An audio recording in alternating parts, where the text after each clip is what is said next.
Hello guys, welcome back to Bhargavi blogs. నేను మీ భార్గవి. ఈరోజు మన వీడియోలో బెల్లం టీ ఎలా ప్రిపేర్ చేసుకోవాలో చూడబోతున్నాం. ఫస్ట్ నేనైతే స్టవ్ వెలిగించుకొని ఒక గిన్నె పెట్టుకున్నాను. అందులో కొన్ని పాలు యాడ్ చేసుకొని కొన్ని వాటర్ పోసుకొని బాగా మరగనివ్వాలి.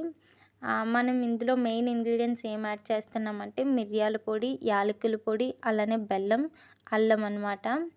నెక్స్ట్ ఈ పాలు మరిగిన తర్వాత కొంచెం టీ పొడిని యాడ్ చేసుకొని ఇంకా బాగా మరగనివ్వాలి. మనం తీసుకునే ఈ ఇంగ్రీడియంట్స్ అనేవి ఆయుర్వేదిక్గా పనిచేస్తాయి అన్నమాట. ఇది ఇమ్యూనిటీని బూస్ట్ చేయడానికి, అలానే తలనొప్పి, అలానే కొన్ని డిసీజెస్ క్యూర్ చేయడానికి హెల్ప్ అవుతుంది. ఫస్ట్ నేనైతే ఇక్కడ మిరియాల పొడి వేసుకున్నాను. మిరియాల పొడిని బ్లాక్ గోల్డ్ అని కూడా అంటామన్నమాట.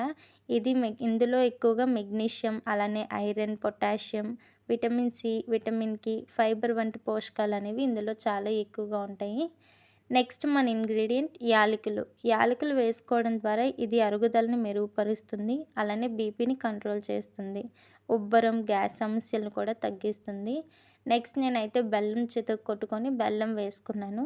మనం బెల్లం వేసుకోవడం ద్వారా ఏంటంటే మన బ్లడ్ అనేది ప్యూరిఫై అవ్వడానికి హెల్ప్ అవుతుంది, అలానే ఇమ్యూనిటీని పెంచుతుంది, ఎనర్జీని కూడా సప్లై చేయడానికి హెల్ప్ అవుతుంది, అలానే ఎటువంటి స్కిన్ డిసీజెస్ అయినా సరే మనకి రాకుండా హెల్ప్ చేస్తుందన్నమాట. నెక్స్ట్ మనం ఈ ఇంగ్రీడియంట్స్ అన్నీ బాగా యాడ్ చేసుకున్న తర్వాత టీని బాగా మరగనివ్వాలి. సో ఫ్లేవర్ అనేది బాగా తెలుస్తుంది. నెక్స్ట్ అల్లం విషయానికి వస్తే అల్లం మీరు ఆప్షనల్ వేసుకున్నా వేసుకోకపోయినా పర్లేదు.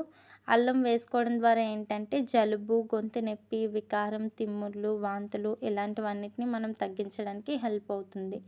సో ఈ టిప్ అనేది మీకు హెల్ప్ అవుతుందని అనుకుంటున్నాను. హెడేక్కి రిలీఫ్ ఇవ్వడానికైతే చాలా బాగా పనిచేస్తుంది. Thanks for watching. మన ఛానల్ని సబ్స్క్రైబ్ చేయండి, లైక్ కొట్టండి.